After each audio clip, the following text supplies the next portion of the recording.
The Esoteric Jesus. This is my first video covering and exploring the mystical Jesus and his hidden teachings. We're going to be drawing on two main sources for these kinds of videos. And the first one is, the canonical Gospels, or the four Gospels in the Bible, as well as the Last Gospel of Thomas, found in the Nag Hammadi and a couple other places, I believe. And the Last Gospel of Thomas is actually the closest source to, the time of the living Jesus. And that was found about 30 years before the other Gospels. So we're going to be drawing on these resources and kind of, getting an understanding of Jesus through, Hermeticism, yogic philosophy, and self-realization, and just kind of comparative analysis and the mysteries. So thank you for joining me here. We're going to dive into a couple sayings and then kind of link this into application, okay? So without further ado, this is Reality Files. I'm Christian. Hit that like button if you enjoyed this video, and please share this message somewhere where, others will find it impactful. So the Gospel of Thomas. I want to dive into these two sayings right here, talking about self-realization in my mind. Okay. Jesus said to her, "I am the one who comes from what is whole. I was granted from the things of my Father." I am the one who comes from what is whole. I was granted from the things of my Father. Okay. For this reason I say, if one is whole, one will be filled with light.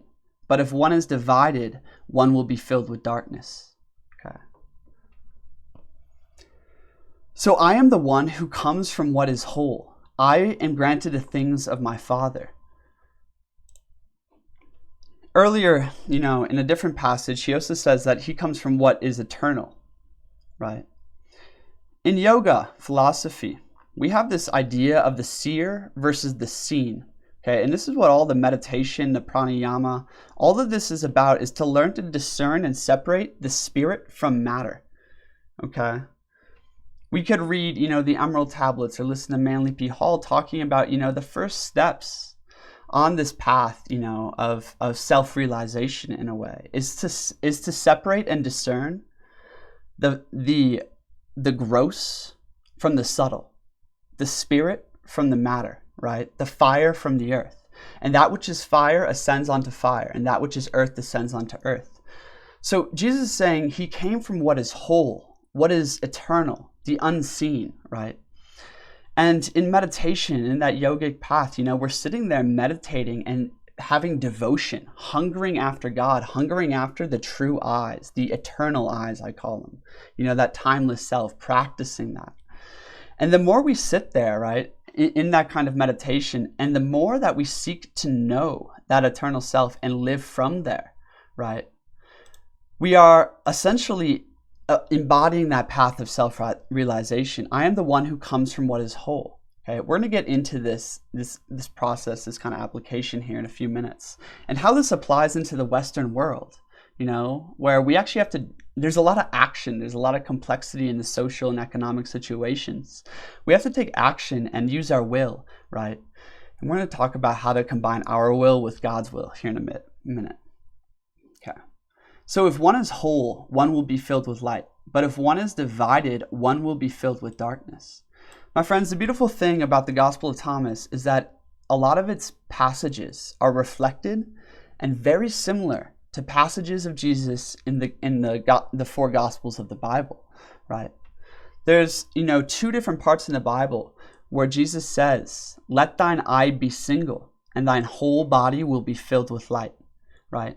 If thine eye is dual, your body will be filled with evil or darkness. So let thine eye be single. This passage, right, is so deep. It is so deep, okay, for a lot of reasons. But primarily, first off, right, let thine eye be single. Buddha said the body is the eye, okay? Jesus, let thine eye be single, and the whole, your whole body will be filled with light. And in fact, I believe in Luke somewhere, he says, if the light of the body is the eye,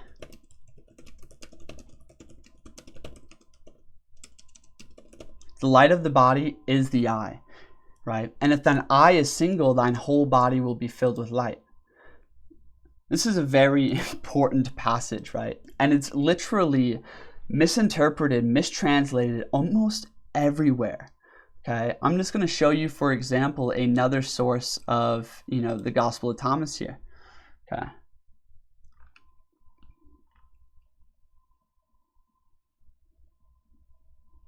One second. Where? 61. Right here.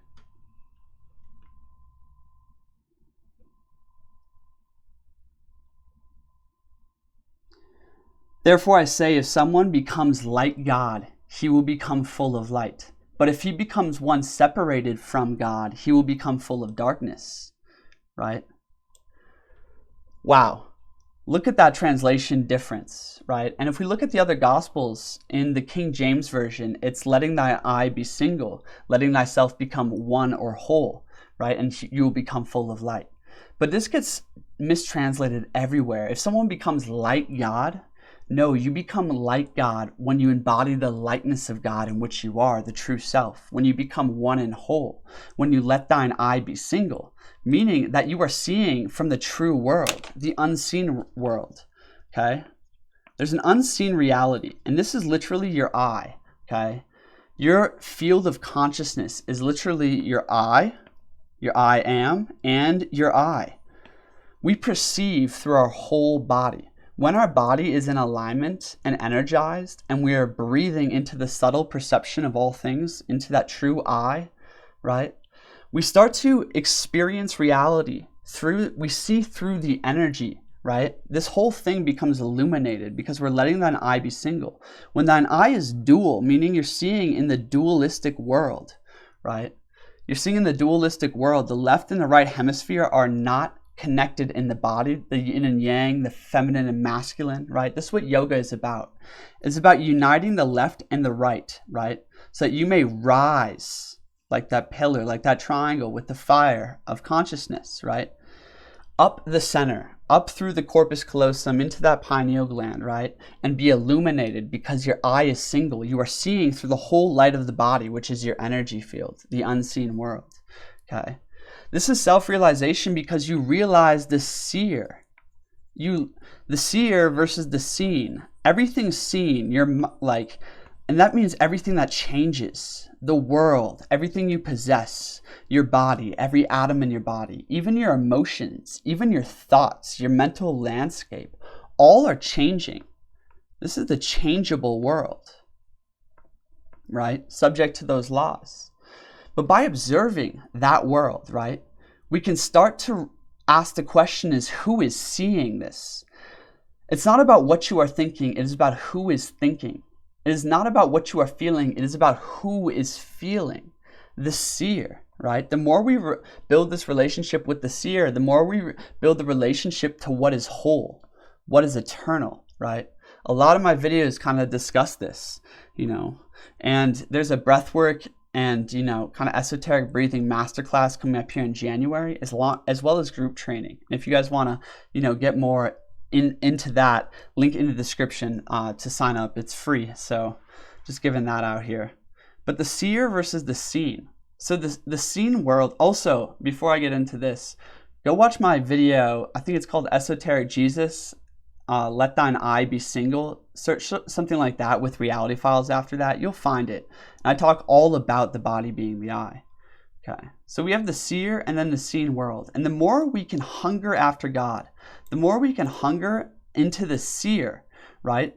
The more power we have over the world because we are not enslaved to it. We are above it, right? We are coming from the whole, right?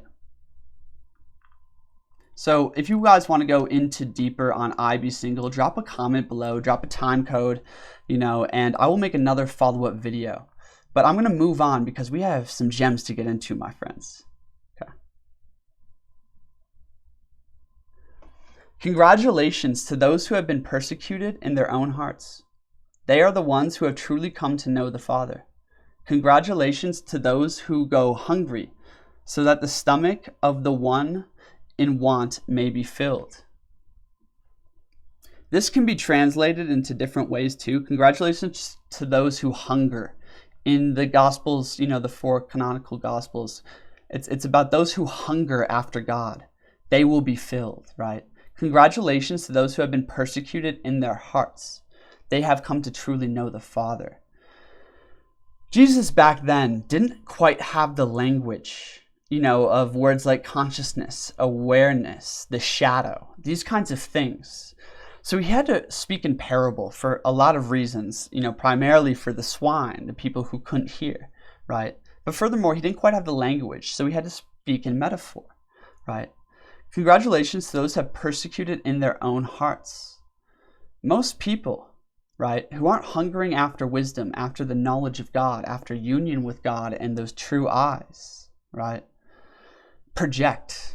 They blame others, they persecute others, they judge others, they judge events, they judge things as good or bad, right?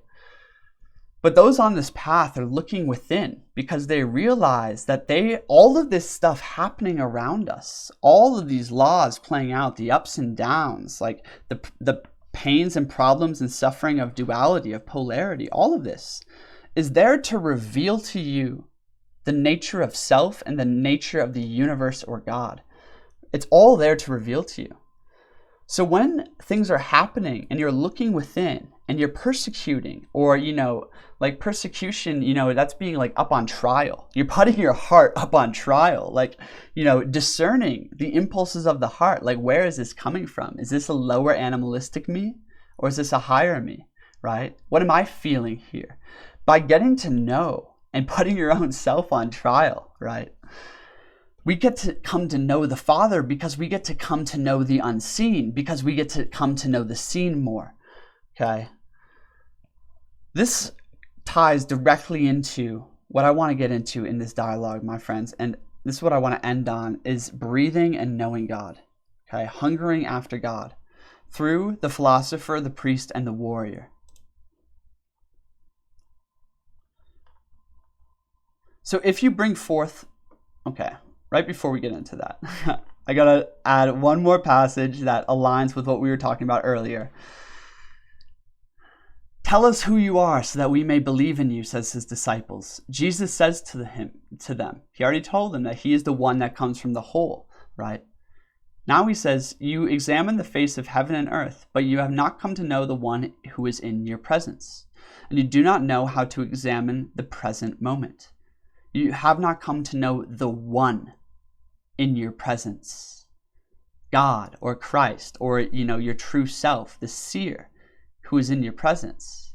And you do not know how to examine the present moment, right? The kingdom of God is found here and now. And by examining the present moment, right, and by praying and meditating on that unseen world and trying to understand the laws, the internal workings, what is happening here on earth plane, not getting thrown by the laws of earth plane, but seeking to understand, we will find God.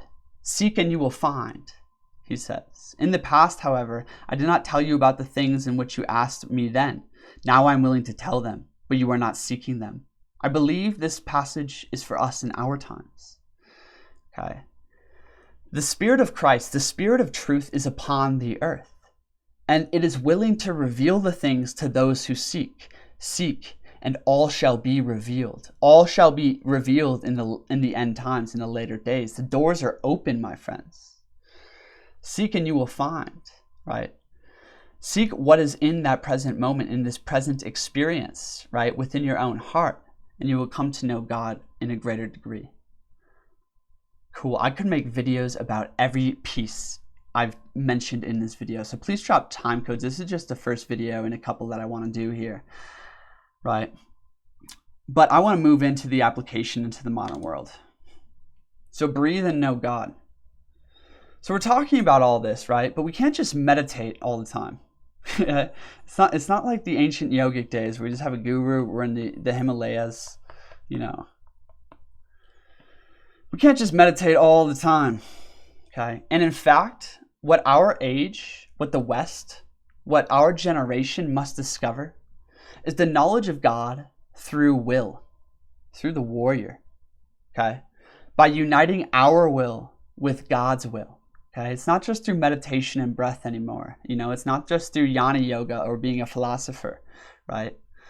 And so I'm going to talk about the three, basically main characteristics for unfolding, divinity into your life and the observation of divinity into your life. This is for the wise, my friends.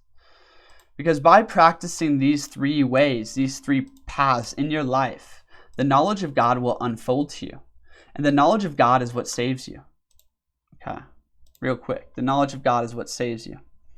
Hermes affirms that those who know God are preserved from the assaults of the evil one and are not even subject to destiny. The knowledge of God is religion. Okay. Proverbs 2. Then you will discern the fear of the Lord and discover the knowledge of God. For the Lord gives wisdom, and out of his mouth comes understanding and knowledge. Okay. Incline your ear to wisdom, direct your heart to understanding. So the knowledge of God is of the utmost importance, and it's actually the spiritual eyes to see deep into reality, because God works through the seven Hermetic laws. It works through the universal principles. It governs the law of how this consciousness is manifested in this physical form. By this knowledge, we awaken to life. We rise above life. Life becomes our dominion. We become creators. Okay. Devotion is God gnosis, and he who knoweth God, being filled with all good things, thinks godly thoughts, and not thoughts like many. For this cause they who Gnostic are, please not the many, nor the many them. They are thought mad and laughed at. They are hated and despised, and sometimes put to death. Hermes. Devotion is God gnosis. So seeking to know God through all things, every act, right? Every circumstance that occurs in your life, right? Like, for instance, like my website was just hacked. My email was hacked. It was like, oh, fuck. And I had spent a few hours like figuring out this shit, and I did not want to do that, right? And it's like, why is this happening to me? Why do I have to like do this, But after like post-reflection and even, awareness inside of that kind of work, it's like, damn, God is trying to reveal to me an inner piece of my nature, this energy that can solve problems like super well. It's revealing to me a piece of my warrior, right? I'm getting to embody that more. Furthermore, am I practicing this through the eyes of that seer, that unseen world, where it's like, this is my avatar. I'm doing this so that A, B, and C can happen, but also say I can get to know Earth. We must fully engage and play with Earth. We must fully engage with our destiny, our karma, because our karma, what you must do here, is that which is divinely designed for you to do so that you can wake up to a greater knowledge of self and a greater knowledge of God, right? But only when we're seeking, only when we're asking the questions. And this is what I'm saying. It's not just about meditation these days, okay? There's the philosopher. He studies the ancient books, the occult knowledge. He's an alchemist in life. He plays and engages with the elements, with the sciences, right? Then we have the priest. This is mysticism. And then we have the warrior. Okay, and this is service. And I would say action and karma.